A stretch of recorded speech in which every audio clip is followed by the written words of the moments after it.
What's up guys, Austin here, and this is the new iPad Air 2. It's only a little bit different than the original iPad Air. As you can see from the box, one of the first notable differences is in this color. Right here I have the new gold 16GB model, and aside from this new color, it also comes in silver and space gray, and in both 64 and 128GB configurations. Getting inside the packaging, it's a pretty similar experience from the first iPad Air. There's a pull tab to get the tablet out of the box, and beneath it you get the typical Apple accessories. You get the standard iPad USB power adapter, some documentation including their infamous Apple stickers, and right behind that is the lightning cable for charging and connecting to your computer. With all that out the way, we can go ahead and take the iPad out of the plastic. As you can see here, it has a nice subtle gold finish on the back, and one thing to note about this new iPad is that it's super thin.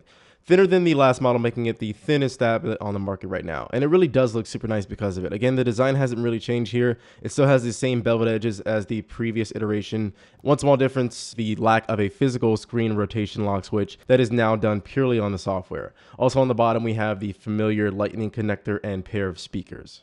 Booting up the device, you'll get a first glance at the new display. Well, it's the same display. It has the same 2048 by 1536 resolution, but this time it's a fully laminated display, basically meaning that the actual capacitive touch layer is now closer to your fingertips, which is what helped make the tablet even thinner. Now, actually setting up the iPad is exactly the same because, again, nothing has really changed here. It's essentially the same iPad, but with a few incremental improvements, but nothing radical here. One of the biggest upgrades, of course, is right on the front of the device, and that's Touch ID. With this improvement, all of the phones and tablets in Apple's current top lineup, including the new iPad Mini 3, support Touch ID. Of course, this makes the device a lot easier to unlock and allows you to make in-app purchases, but an important thing to note is that the new iPads now support Apple Pay. Well, kind of. You can use the Apple Pay service for online purchases with apps, but it actually doesn't work in stores through NFC, which is a good thing, by the way. I'm not sure I don't want to see anyone using a 10-inch tablet instead of their phone or credit card to make a purchase. Anyways, this is the new iPad. I'm not going to go into depth here because if you've used an iPad or an iPhone before, it's the exact same experience. It has a great selection of apps, it's really simple to use, and with the addition of Touch ID, it's even more simpler to use. So rather than reiterating all of the features that come with iOS 8, I'll move on to the last physical change of the iPad, which is the camera. The iSight camera has been upgraded to 8 megapixels just in case using tablets for photography is your thing, and it also comes with the same improvements that come with iOS 8. For example, you can take burst shots at 10 shots per second for capturing high action scenes just like all other iOS 8 devices.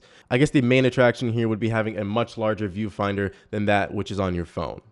Overall, the new iPad has improved performance across the board. It has a new A8X processor, which helps bring improved CPU performance and GPU performance, and it makes everything smoother on the device. But honestly, at this point, unless I'm running benchmarks, I can't really distinguish any significant real-world improvement in the speed, but of course it is nice to know that it's still being improved upon.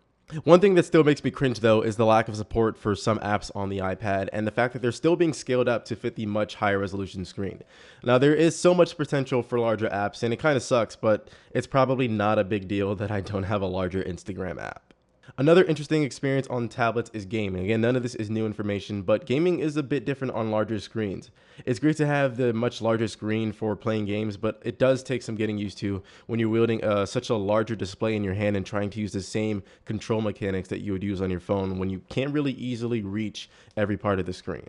Also, like I'll continue to say, the speaker placement, just like on the iPhone 6, is less than optimal since whenever you're viewing media or playing games, your hand is most likely going to be covering it. This is something I'm kind of excited for the Nexus 9 to be bringing.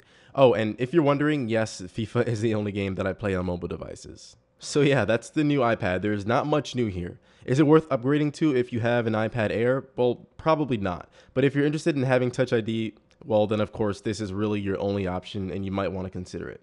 Now, this was a pretty short video, and let me know if you guys want something a lot more in depth, but I'm much more interested in seeing how this compares to the new Nexus 9 that was just announced, so thumbs up if you're down for that video. Anyways, that's all I got. Like always, be sure to subscribe if you haven't already. Thank you guys so much for watching, and I'll catch you guys in my next video.